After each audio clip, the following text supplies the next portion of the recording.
আসসালামু আলাইকুম। সবাই কেমন আছেন? আলহামদুলিল্লাহ আমি ভালো আছি। তো আজকে আমি বাজার থেকে এই যে সাগরের পোয়া মাছ নিয়ে আসছি। এগুলি মাত্র 100 টাকা কেজি আনছি। এতগুলি মাছ 100 টাকা কেজি। আমি কাটাটা আপনাদের সাথে শেয়ার করতে পারি নাই, কারণ ক্যামেরাম্যান ঘুমিয়ে ছিল। এখন আমি ক্যামেরাম্যানকে ডেকে তুইলা এই যে আপনাদের সাথে শেয়ার করতেছি। আর মাছগুলি আমি কিভাবে ভুনা করি আপনাদের সাথে শেয়ার করব। তো চলেন এবার চুলার কাছে চলে যাই। মাছগুলি কেমন হয়েছে, মাছগুলি একটু পরিষ্কার করে চুলার কাছে চলে যাই, আসেন। তো গাইজ, আমি মাছগুলি আরও আগে ধুয়ে এনেছিলাম, এখন আমার এই লাস্ট ধোয়া। আর এই মাছে নাকি পুষ্টিগুণ অনেক বেশি। তো অল্প বয়সের পোলাপানটা খাওয়াইলে অনেক উপকার হয়, তাই আমি আমার ছেলে মেয়েদের জন্য নিয়ে আসছি। এখন রান্না করতে চলে যাই। সাদা তেল, তার মধ্যে যে তেলটা একটু গরমই আসলে পেঁয়াজ কুচি, কুচিটা একটু ভাজা ভাজা হইলে এক এক করে মশলা দিয়ে দেবো। তো বাগারটা ভাজা হইতে হইতে আমি একটা মশলা বানিয়ে নিব, মশলার পেস্ট বানিয়ে নিব আর কি। এখানে দিয়ে দিচ্ছি আদা রসুন পেঁয়াজ পেস্ট, দিয়ে দিচ্ছি মরিচের গুঁড়া, একটু বেশি দেবো, একটু ঝাল ঝাল হইলে ভালো লাগবে। দিয়ে দিচ্ছি হলুদের গুঁড়া, একটু পানি দিয়ে গোলাইয়া, জিরার গুঁড়াটা একটু পরে দিব।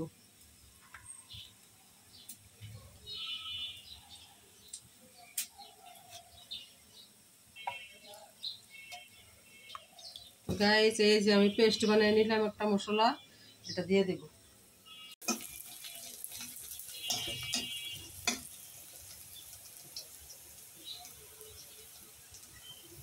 কিছু কাঁচামরিচ বাগারের ইয়াতে দিয়েছিলাম পেঁয়াজে, আর কিছু দিয়ে দেবো পেস্টের মধ্যে। মানে সেই পেস্টটা ভাজা ভাজা হয়েছে, বাদামি কালার হয়েছে, এখন পেস্টটা দিয়ে দিব।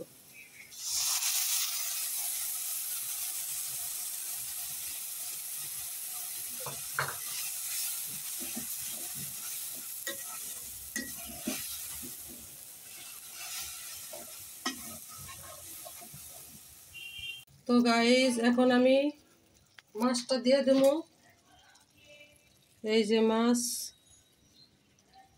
তো অনেকে ভাববেন যে এগুলি কম দামি মাছ, আসলে নদীর মাছ হোক আর সাগরের মাছ হোক আর পুকুরের মাছ হোক, সব মাছই আমার কাছে ভালো লাগে। আমার কোনো মাছ খাইতে সমস্যা হয় না। অনেকে আছে কয় পুকুরের মাছ খাই না, নদীর মাছ খাই, আবার নদীর মাছ খাই না সাগরেরটা খাই। আমি সবই খাই, আল্লাহর রহমতে আমি সব মাছই খাইতে পারি, কোনো সমস্যা নাই। আমার ছেলে মেয়েও সব মাছ খায়। তো এখন একটু নাড়াচাড়া করে সুন্দর করে ঢেকে রাখবো। তারপর দেখেন মাছের কালারটা কীরকম হয়। তো গাইস, এই মুহূর্তে আমি একটু জিরার গুঁড়ি দিয়ে দিই। জিরার গুঁড়ি দিয়ে দিলাম। তার কিছুক্ষণ পরে আমি ধনিয়া পাতা দিব। এখন একটু পানি দিয়ে কষাই নিই। আগে একটু কষুক, তারপরে একটু পানি দেব, মশলাটা খাক। মাছের উপরের থেকে কীরকম পানি উঠলো, এই যে পানি উঠছে দেখছেন। মাছের গায়ে নোনা পানির মাছ তো একটু পানি ছাড়ে। তো এখন আমি দিয়ে দিব কিছুটা পানি দিয়ে, বেশি পানি দিব না, যেহেতু নোনা পানির মাছ বেশি পানি লাগে না, এর গায়ের থেকেই পানি ছাড়বে। আর এতটুকুর মধ্যেই এই যে আপনি ঢুলাই দিলে নিচের মাছটা আগলা হয়ে যায়, এই যে সুন্দর হয়েছে। এবার একটু ঢাকা দিয়ে রাখবো, তারপর ধনিয়া পাতা দিয়ে উঠিয়ে নেব। এবার দেখি মাছটা কীরকম হইলো।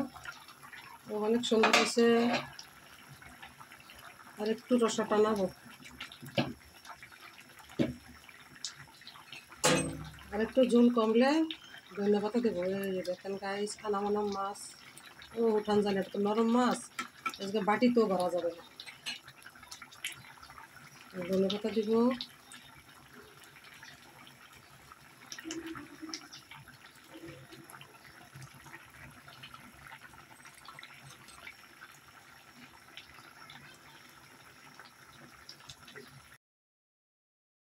আজকে আমি মাছগুলি বাড়বো না বাটিতে, কারণ নরম মাছ তো, সাগরের নরম মাছ, নোনা পানির মাছ, যদিও দাম কম কিন্তু স্বাদে ও গন্ধে অতুলনীয়।